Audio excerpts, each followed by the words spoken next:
stopping the lockdown. All right. The first one, I'm sure a lot of you guys probably know this is nothing new. It's called the Buttock Compressor, and once you get really good at this, it's just a race. You'll break any lockdown. My lockdowns always break if you let the guy clinch under your buttock region. And he's got a good clinch, a ball and socket clinch right here. We're going to wrap up his legs just like that under his ass and squeeze and sprawl. The only way to stop this is if you're way stronger than the guy, your legs are just way stronger, you're way bigger, or you just don't let him, you don't ever let him clinch low. You're always clinching him, whether you have the underhooks or the overhooks. If he goes down and he wants to clinch under your ass, you better follow him and pull him up and stick an underhook in there and bring him back on top of you. Alright? Looks like this. You're on top, and we're going to set it up from head and arm. You always know that if you're on top and someone's half guard, you want to take away all their half guard sweeps, or 95% of them. You get into the head and arm position here. You squeeze. And then even though he's got the lockdown, I took away his important underhook, the one on the same side as the lockdown. And if he doesn't do anything, from here I'm always going to try to pull the leg out, use this instead, pull the knee out, slam it to the ground, and then pass. But if the guy has a serious lockdown, no hand pass is going to work all the time. Guy's fresh, he's got a serious lockdown, you're stuck here. Alright, so what we're going to do is, instead of clenching up on top, we've already given up on this, I'm going to clench his legs. First step is bracing him. Forearm on the neck, the arm that's around the head, around the neck. We break them apart, put our head right on the middle of the stomach. And then once we clinch, we can put our head on the side. Ball and socket grip here, under his ass. And then from here, you sprawl, squeeze. You break it apart.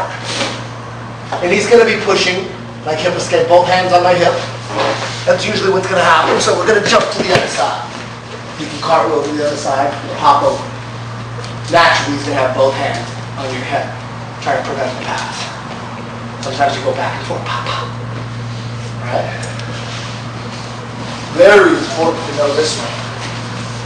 So the game is, who can clinch first? Me on his legs, or him up on top with an underhook and overhook? If I'm right here and he's not doing anything. So what it does is it teaches the guy on the bottom to always clinch in the half guard. Never just sit up here, because then you do that one crazy one where you stand up here, right? And then you sit back, right? Does that hurt? Am I doing it right? You gotta push on my knees. That's for real? Pulse.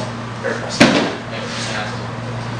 That only happens when the guy on the bottom is playing half guard and is not clinching.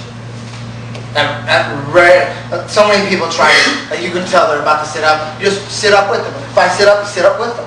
And it's better for him now too. If I went like this, now he can sweep me easier. Alright? So, or pull him back down.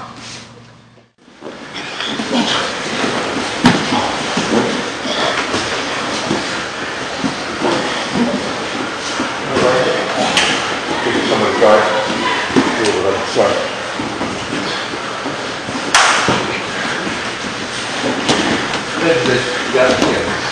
Wherever you had down.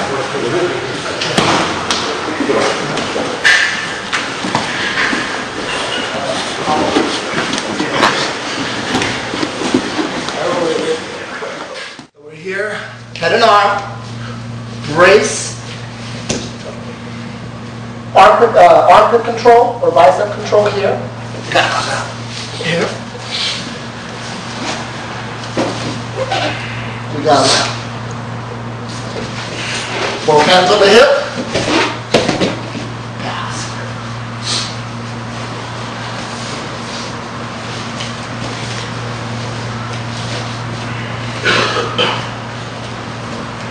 Anytime anybody has ever gotten around my legs, they've always broken my lockdown with that. For sure. They always do.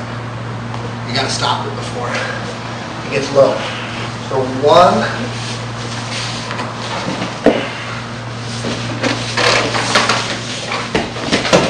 Both hands on the hip. You got to squeeze. Squeeze his legs together and sprawl at the same time. It's two things. Blast that lockdown. He's going to want to open it up because it hurts. All right? Work on both sides. Let's go.